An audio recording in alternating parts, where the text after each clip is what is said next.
ګرانو خوږو ماشومانو سلامونه. هیله لرم چې ټول جوړ روغ او خوشاله راغلي وئ چې خپل نوي درس ته غوږ ونیسئ او ډیر شیان ترې زده کړئ.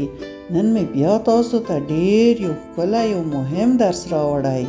نو لومړی باید خپل درس په څه شي باندې پیل کړو؟ د بسم الله الرحمن الرحیم په مبارکه کلمه باندې به پیل کړو. اوس خو د تاسو زده شوي، نو اوس تاسو هم را سره ووایاست. بسم الله الرحمن الرحیم. آفرین، شاباس، ډیر ښه مو وویې، ډیره ښه مو زده شوي.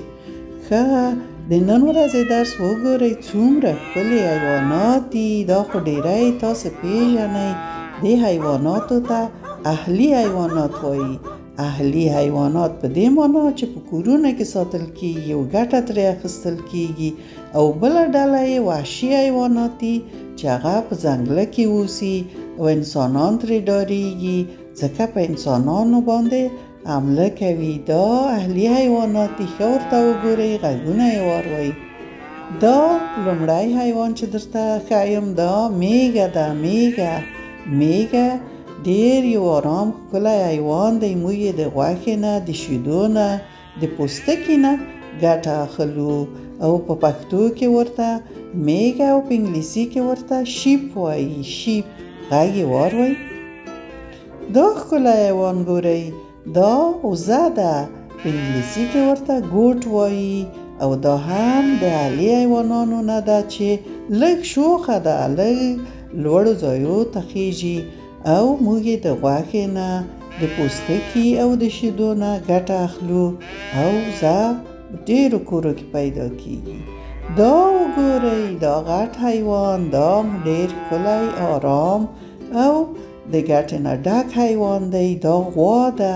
په انګلیسي کې ورته کاو وایي. کاو، د دې غږ واورئ. د دې حیوان د غوښې، د پوټکي او د شیدو نه چې ډیره خوندورې دي ګټه اخیستل کیږي. دا وګورئ، دا غږ یې واورئ.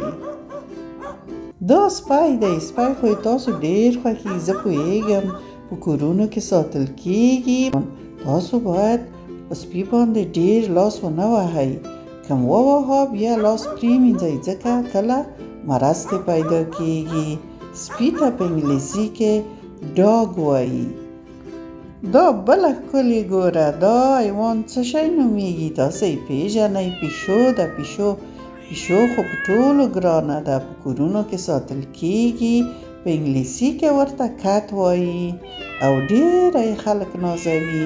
مګر ګورئ چې که لاس هم وروړ، لاسونه هم پریمینځئ ځکه د دغه حیواناتو نه، د سپي او د پشۍ نه کله مرضونه پیدا کیږي. دا سمه ده چې په کورونو کې ساتل کیږي، مګر مرض هم ترې پیدا کیږي. د تاسو نننی درس هم دومره و. کوم چینل نوی سبسکرایب کړئ، سبسکرایب یې کړئ، لایک یې کړئ. نور نو مو وخت پوره شو. د خدای پامان.